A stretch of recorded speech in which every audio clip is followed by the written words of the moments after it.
Pernahkah Anda merasa sudah memberikan segalanya untuk tanaman Anda, tapi hasilnya justru mengecewakan? Hari ini kita akan membahas sesuatu yang mungkin akan mengubah cara Anda berkebun selamanya, khususnya untuk tanaman blackberry. Saya berjanji, setelah menonton video ini, beban Anda sebagai pekebun akan jauh berkurang. Tahukah Anda bahwa banyak nasihat dari para ahli pertanian yang beredar di luar sana sebenarnya sama sekali tidak wajib dilakukan untuk skala rumahan? Ya, Anda tidak salah dengar. Terkadang, cinta yang terlalu besar dan perawatan yang terlalu rumit justru bisa membunuh tanaman Anda secara perlahan. Bersiaplah, karena kita akan membongkar rahasia besar bahwa tanaman beri yang satu ini sebenarnya adalah pejuang yang tangguh, bukan bangsawan yang manja. Apakah Anda setuju bahwa berkebun itu harusnya santai dan bukan membuat stres? Coba tuliskan pendapat Anda di kolom komentar nanti. Mari kita mundur sejenak dan melihat situasinya. Beberapa tahun belakangan ini, menanam buah beri di rumah menjadi tren yang sangat luar biasa. Banyak orang berlomba-lomba mengubah halaman belakang mereka menjadi kebun buah mini. Bersamaan dengan tren itu, muncul ribuan panduan, artikel, dan saran dari para pakar atau agronom. Mereka menggunakan istilah-istilah ilmiah yang rumit, menyarankan jadwal pemupukan yang ketat, dan teknik pemangkasan yang seolah membutuhkan gelar sarjana.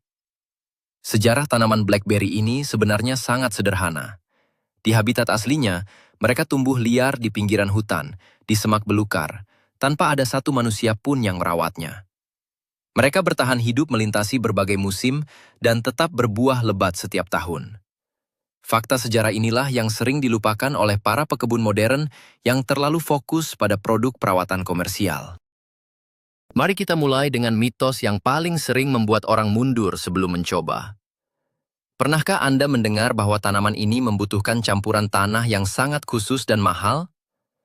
Banyak orang percaya bahwa tanpa media tanam premium, akar tidak akan berkembang, dan buah tidak akan muncul. Mari kita bongkar kebohongan ini sekarang juga. Kenyataannya, Anda sama sekali tidak perlu membeli tanah spesial dengan harga selangit dari toko pertanian. Tanaman ini pada dasarnya sangat mudah beradaptasi dengan lingkungan barunya. Bayangkan, tanaman ini seperti sahabat yang sangat pengertian dan tidak pilih-pilih tempat tinggal. Dia bisa tumbuh bahagia di tanah pekarangan biasa yang Anda miliki saat ini. Sebagai ilustrasi, seorang teman saya pernah menghabiskan jutaan rupiah hanya untuk meracik tanah impian untuk berinya. Namun di sisi lain, tetangganya hanya menancapkan bibit di tanah sisa galian halaman, dan hasilnya justru berbuah jauh lebih lebat. Mengapa bisa begitu? Karena tanaman ini memiliki insting liar yang kuat. Akarnya tahu cara menembus tanah untuk mencari makanan sendiri. Jadi, berhentilah memusingkan tingkat keasaman tanah yang harus presisi sempurna. Selama tanah Anda tidak selalu tergenang air seperti kolam, tanaman Anda akan baik-baik saja. Gunakan saja tanah yang ada. Beri sedikit kompos dari sisa dapur dan biarkan alam mengambil alih tugasnya. Sekarang mari beralih ke urusan penyiraman. Ada sebuah aturan tidak tertulis yang mengatakan bahwa tanaman berbuah wajib disiram setiap hari tanpa jeda. Ini adalah jebakan yang paling sering menelan korban para pekebun pemula. Anda benar-benar tidak perlu berdiri setiap pagi dan sore dengan selang air untuk membanjiri tanaman ini. Faktanya, memberikan terlalu banyak air justru merupakan cara tercepat untuk membunuh tanaman tersebut. Akar tanaman sangat membutuhkan oksigen untuk bernapas, persis seperti paru-paru kita. Jika tanah selalu dalam keadaan basah kuyup karena disiram setiap hari, akar akan lemas dan mulai membusuk. Coba Anda bayangkan kaki Anda sendiri yang harus direndam dalam ember berisi air selama 24 jam penuh. Pasti kulitnya akan keriput, pucat, dan terasa sangat sakit. Begitulah penderitaan akar yang terlalu sering disiram. Cara yang paling masuk akal dan benar-benar tidak merepotkan adalah membiarkan permukaan tanah mengering di antara jadwal penyiraman. Masukkan jari Anda ke dalam tanah. Jika sudah terasa kering, barulah Anda menyiramnya dengan cukup. Tanaman ini memiliki toleransi yang luar biasa terhadap kondisi sedikit kering. Dengan membiarkan tanah sesekali mengering, Anda justru memaksa akar untuk tumbuh lebih dalam dan menjadi lebih kuat. Hal berikutnya yang akan kita bahas adalah obsesi terhadap pupuk kimia pabrikan. Berjalan-jalan di toko pertanian bisa membuat kepala pusing karena ada ratusan jenis botol cairan ajaib penumbuh buah. Banyak ahli menyarankan Anda untuk menyuntikkan nutrisi ini setiap 2 minggu sekali. Tapi tahukah Anda? Untuk tanaman blackberry, jadwal pemupukan yang gila-gilaan itu sama sekali tidak perlu.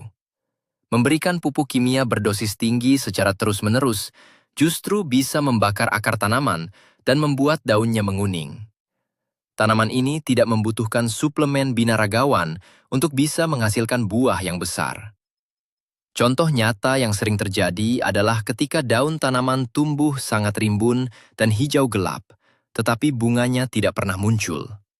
Itu adalah tanda bahwa tanaman Anda keracunan unsur nitrogen dari pupuk kimia. Rahasia yang sebenarnya adalah menggunakan pupuk organik sederhana yang bahkan bisa Anda buat sendiri di rumah. Sisa potongan sayur, cangkang telur, atau ampas kopi yang diletakkan di atas tanah sudah lebih dari cukup. Bahan-bahan alami ini akan terurai perlahan dan memberikan nutrisi yang seimbang dalam jangka waktu berbulan-bulan. Anda tidak perlu membuat jadwal alarm di telepon genggam Anda, hanya untuk mengingat kapan harus memberi pupuk. Banyak orang merasa gemetar ketakutan saat memegang gunting kebun. Ada mitos bahwa jika Anda salah memotong satu ranting saja, tanaman Anda tidak akan berbuah selama setahun penuh. Panduan pemangkasan di internet seringkali terlihat seperti diagram arsitektur yang sangat rumit. Ini sama sekali tidak benar dan tidak perlu membuat Anda stres. Pemangkasan tanaman blackberry sebenarnya adalah pekerjaan yang paling santai. Anda tidak harus menjadi seorang seniman bonsai untuk melakukannya dengan benar. Aturan dasarnya sangat sederhana dan bisa dilakukan oleh anak kecil sekalipun. Cabang yang sudah berbuah tahun ini akan mati secara alami. Tugas Anda hanyalah memotong cabang yang sudah berwarna kecoklatan dan kering tersebut dari pangkalnya. Itu saja. Sisakan cabang-cabang baru yang masih berwarna hijau, karena di sanalah buah akan muncul pada musim berikutnya. Bayangkan Anda sedang membersihkan rambut yang bercabang. Anda hanya membuang bagian yang sudah rusak, agar bagian yang sehat bisa tumbuh lebih maksimal. Jika ada cabang yang tumbuh terlalu panjang dan menghalangi jalan Anda, potong saja ujungnya. Tanaman ini sangat tangguh, dan akan segera merespons potongan Anda dengan menumbuhkan tunas baru yang lebih kuat. Jangan biarkan teori yang rumit menghentikan keberanian Anda. Pernahkah Anda melihat perkebunan profesional dengan tiang-tiang penyangga baja dan kawat besi yang melintang rapi? Terlihat sangat megah dan tentu saja sangat mahal. Banyak orang berpikir mereka harus membangun struktur raksasa seperti itu di halaman belakang rumah mereka. Ini adalah pemborosan waktu dan uang yang sama sekali tidak perlu. Anda tidak sedang membangun jembatan gantung, Anda hanya menanam buah. Tanaman ini memang membutuhkan sedikit sandaran agar cabangnya yang panjang tidak merayap di atas tanah dan membusuk, tapi penyangganya bisa berupa apa saja. Anda bisa menggunakan beberapa batang bambu sisa, kayu bekas sapu yang sudah patah, atau bahkan membiarkan tanaman ini bersandar pada pagar kawat rumah Anda. Sebagai contoh, seorang ibu rumah tangga berhasil memanen keranjang demi keranjang buah beri hanya dengan mengikatkan cabang tanamannya pada pagar teras menggunakan tali rafia bekas. Sangat sederhana dan gratis. Selama cabangnya terangkat dari tanah dan mendapatkan sirkulasi udara yang baik, tanaman Anda tidak akan peduli apakah penyangganya terbuat dari baja ringan impor atau sekedar ranting pohon mati. Kesederhanaan adalah kunci utama dalam berkebun di rumah. Mari kita bahas kepanikan tentang hama dan penyakit. Seringkali kita diajarkan bahwa segera setelah kita melihat satu lubang kecil pada daun, kita harus mengambil tabung semprotan racun kimia dan menyemprot seluruh kebun layaknya pasukan pembasmi serangga. Ini adalah reaksi yang sangat berlebihan dan tidak perlu. Sedikit kerusakan pada daun oleh ulat atau serangga kecil adalah bagian alami dari ekosistem.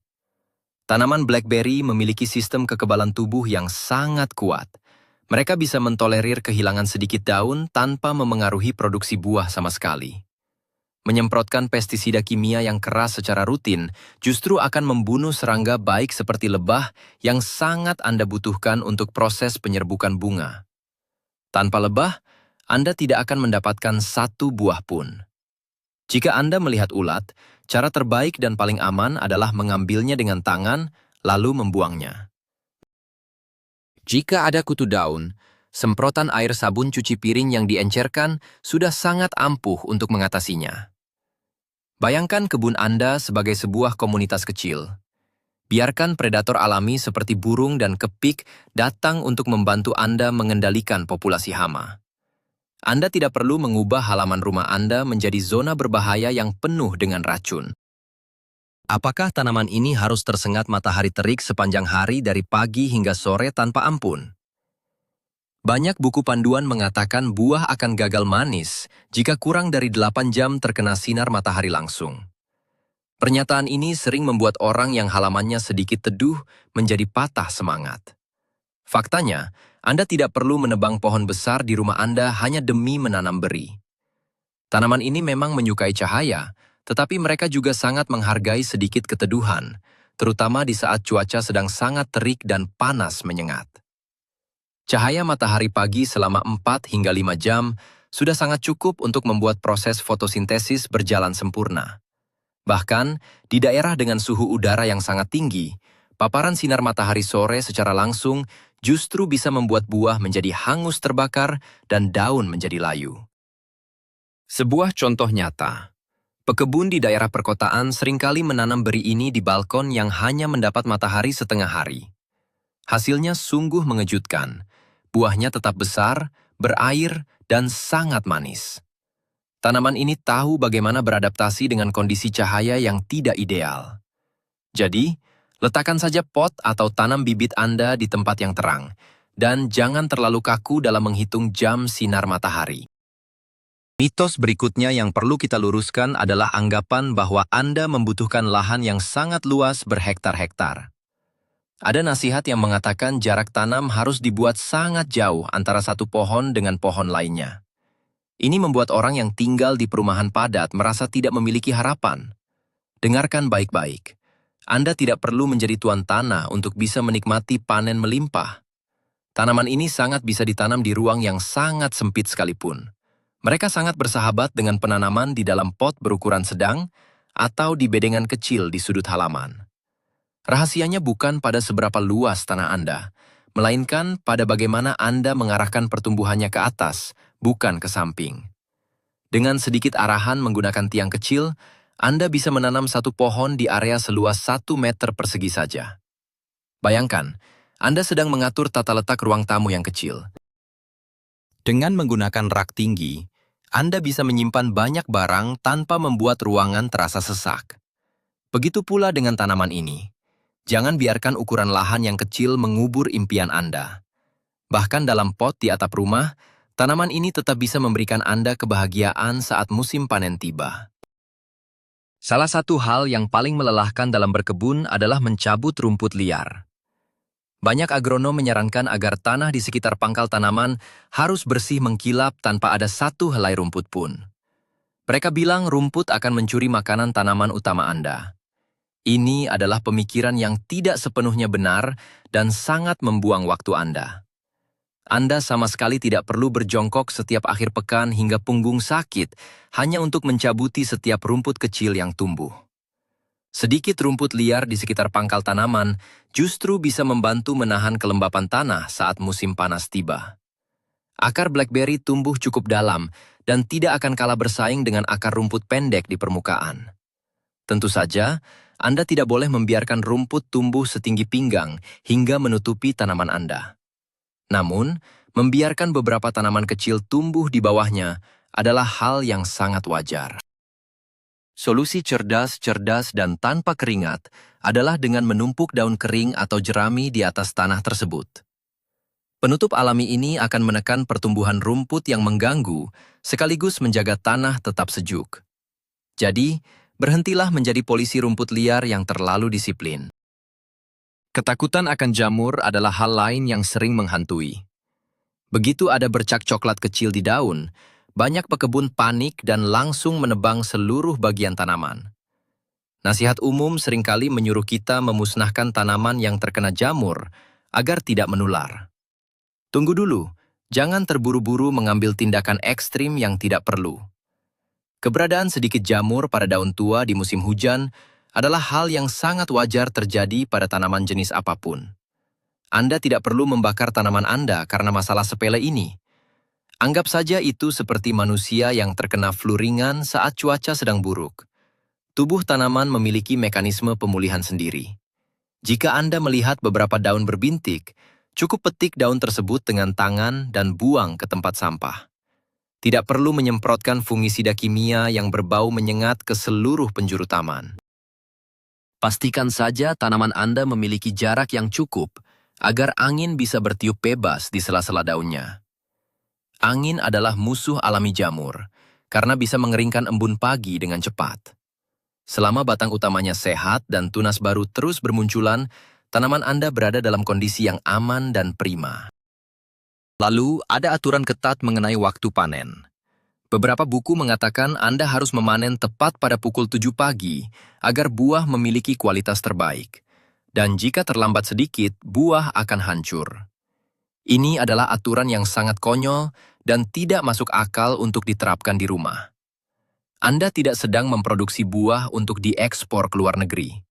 Anda sama sekali tidak perlu menyetel alarm pagi hanya untuk memetik buah beri. Waktu panen harusnya menjadi momen yang menyenangkan, bukan jadwal wajib militer. Kenyataannya, buah blackberry yang matang di pohon akan bertahan selama beberapa hari tanpa kehilangan rasa manisnya. Anda bisa memetiknya kapan saja Anda punya waktu luang, entah itu siang hari saat bersantai di taman, atau sore hari setelah pulang bekerja. Ciri buah yang sudah matang sempurna sangat mudah dikenali. Warnanya akan berubah menjadi hitam legam pekat, dan ketika Anda menyentuhnya sedikit saja, buah itu akan terlepas dari tangkainya jatuh ke tangan Anda tanpa perlu ditarik paksa. Jika Anda harus menariknya dengan kuat, berarti buah itu masih butuh waktu 1 atau 2 hari lagi. Nikmati saja prosesnya dengan santai. Apakah Anda percaya bahwa tanaman ini benci dipindahkan atau akarnya tidak boleh dibatasi? Mitos ini membuat orang takut menanam di dalam pot, karena khawatir akarnya akan stres dan mati. Faktanya, tanaman blackberry sangat adaptif dan tangguh menghadapi ruang terbatas. Anda tidak perlu menyewa alat berat untuk menggali lubang raksasa di tanah perkarangan. Menanam di dalam pot justru memberikan banyak keuntungan tersembunyi yang tidak dibicarakan para ahli. Anda bisa memindahkan pot tersebut kapan saja. Jika musim hujan terlalu deras, Anda bisa menggesernya ke tempat yang sedikit teduh. Jika matahari sedang bagus, Anda bisa memindahkannya ke tengah halaman. Ini seperti memiliki kebun portabel yang sangat praktis. Akar yang terbatas di dalam pot memang akan tumbuh memutar, namun ini tidak akan menghentikan produksi buah. Anda hanya perlu memastikan pot tersebut memiliki lubang drainase yang cukup besar di bagian bawahnya. Setiap 2 atau 3 tahun sekali, Anda bisa mengeluarkan tanaman, memotong sedikit akarnya yang terlalu padat, dan memasukkannya kembali dengan tanah baru. Proses ini sangat cepat, dan tanaman Anda akan kembali segar seperti muda kembali. Mitos tentang bibit impor yang mahal. Banyak iklan yang mengatakan bahwa Anda harus membeli bibit varietas unggul dari luar negeri seharga ratusan ribu rupiah untuk bisa sukses. Jika Anda menanam bibit lokal biasa, katanya hasilnya akan masam dan kecil. Jangan biarkan taktik pemasaran ini menipu dompet Anda. Anda tidak perlu membeli bibit hasil rekayasa genetika yang diklaim sebagai yang paling ajaib di dunia. Varietas lokal atau bibit yang dijual di pasar tanaman tradisional dekat rumah Anda sudah sangat cukup untuk memberikan panen yang luar biasa. Tanaman yang dikembangkan secara lokal biasanya justru lebih tahan terhadap penyakit dan cuaca di daerah Anda sendiri karena mereka sudah beradaptasi secara genetik. Bayangkan Anda membeli mobil mewah dari luar negeri, tapi suku cadangnya tidak tersedia di kota Anda. Pasti akan merepotkan. Begitu juga dengan bibit impor yang seringkali kaget dengan iklim tropis kita. Mulailah dengan bibit yang murah dan mudah didapat. Yang membuat buah menjadi besar dan manis bukanlah sertifikat impor pada labelnya, melainkan cahaya matahari dan kasih sayang yang Anda berikan dalam bentuk air dan kompos yang cukup.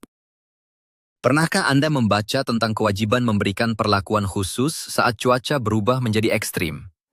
Misalnya, saat kemarau panjang atau hujan terus-menerus, ada anjuran untuk membungkus tanaman dengan plastik khusus pelindung cuaca. Ini adalah langkah yang terlalu rumit dan seringkali tidak diperlukan.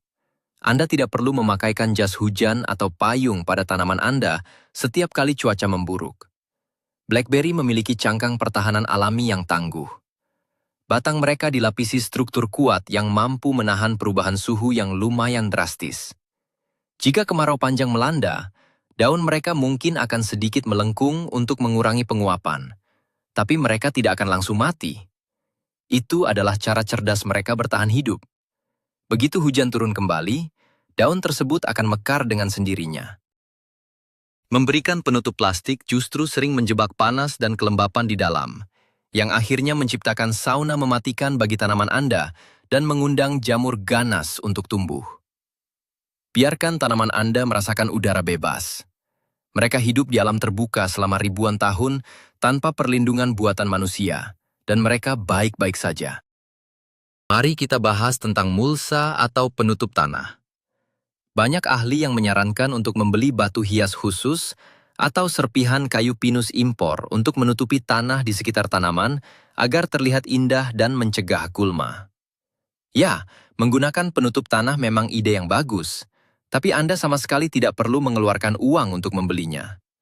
Menghabiskan uang untuk material dekoratif seperti itu untuk kebun buah rumahan adalah hal yang tidak penting.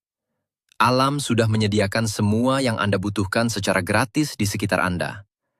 Coba lihat halaman Anda saat musim gugur atau ketika banyak daun rontok. Daun-daun kering yang biasa Anda sapu dan buang ke tempat sampah adalah harta karun yang luar biasa. Tumpuk saja daun-daun kering tersebut di sekitar pangkal tanaman Anda setebal beberapa sentimeter. Anda juga bisa menggunakan potongan rumput sisa dari mesin pemotong rumput. Bahan-bahan gratis ini tidak hanya akan mencegah gulma tumbuh, tetapi seiring berjalannya waktu, mereka akan membusuk dan berubah menjadi makanan super bernutrisi untuk cacing tanah. Dan cacing tanah inilah yang nantinya akan menggemburkan tanah Anda tanpa Anda harus memegang cangkul. Sangat efisien, bukan? Seringkali pemula merasa sangat panik ketika melihat satu atau dua helai daun di bagian bawah tanaman mulai menguning dan rontok. Mereka langsung membuka internet dan mencari tahu penyakit mematikan apa yang sedang menyerang. Ada nasihat yang menyuruh segera menyiram dengan berbagai larutan kimia untuk menghentikan daun menguning. Tarik napas dalam-dalam, Anda tidak perlu panik sama sekali. Daun yang menguning dan rontok di bagian bawah batang adalah proses siklus kehidupan yang sangat normal, persis seperti kulit manusia yang mengelupas untuk diganti dengan sel kulit baru. Daun-daun di bagian bawah sudah menyelesaikan tugas beratnya, mengumpulkan cahaya matahari, dan sekarang saatnya mereka pensiun. Tanaman secara alami memutus aliran makanan ke daun tua tersebut untuk memfokuskan energi pada pertumbuhan tunas baru dan buah di bagian atas. Selama daun baru yang bermunculan di ujung atas terlihat hijau segar dan sehat, Anda tidak memiliki masalah apapun. Mengabaikan satu atau dua daun kuning adalah keterampilan penting yang harus dipelajari oleh setiap pekebun agar bisa tidur nyenyak di malam hari tanpa memikirkan kondisi kebunnya secara berlebihan. Ada sebuah konflik pemikiran antara menelantarkan tanaman 100% atau merawatnya 24 jam penuh layaknya bayi. Keduanya adalah pandangan yang salah.